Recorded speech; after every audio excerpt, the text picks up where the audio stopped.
ആഹാ, തമ്പുരാട്ടി പ്രാതല് കഴിക്കാൻ ഇരുന്നോ?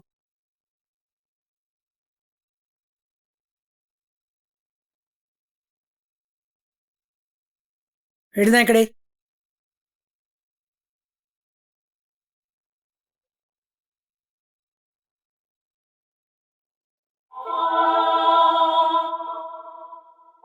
ആ ചെക്കന്റെ മേല് തുടയ്ക്കണോന്ന് പറഞ്ഞിട്ട് നീ തുടച്ചോ?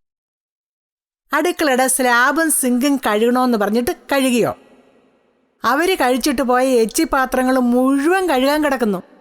ജോലി ഒന്നും തീർക്കാതെ തിന്നാനായിട്ട് കയറി ഇരുന്നോ കൊച്ചമ്മ? സരസമ്മ വല്ലതും ഞണ്ണിയായിരുന്നു. ആ, ഞാൻ കഴിച്ചു. എന്നാ വായടച്ച് മിണ്ടാതിരുന്നു എവിടെങ്കിലും മൂലയ്ക്ക് ചെന്ന്. അല്ല, ചെയ്യാൻ പറഞ്ഞ ജോലി. മിണ്ടരുതെന്ന് പറഞ്ഞ മിണ്ടരുത്.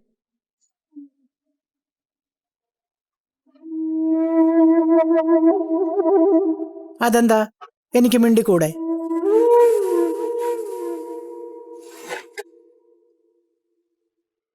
എന്നാ ഒന്ന് മിണ്ടിക്ക്.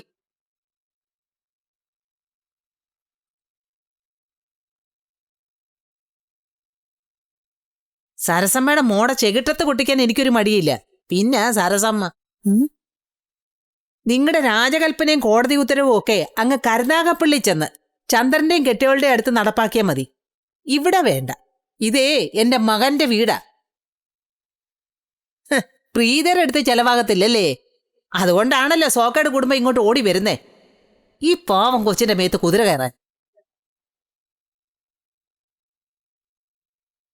അല്ല, അത് മിണ്ടരുതെന്ന് പറഞ്ഞാ വേണ്ട. രാവിലത്തേത് മൂക്കുമുട്ട മിണുങ്ങിയില്ലേ? ഉച്ചയ്ക്ക് തിന്നാറാകുമ്പോൾ വിളിക്കാം. അന്നേരം വന്നാ മതി.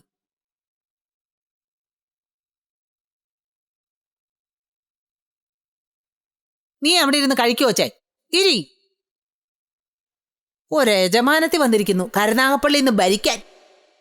ഇവിടെ ഉള്ളവരെല്ലാം അവരുടെ പാട്ടപ്പറമ്പിൽ കിടക്കുന്ന അടിയാന്മാരല്ലേ?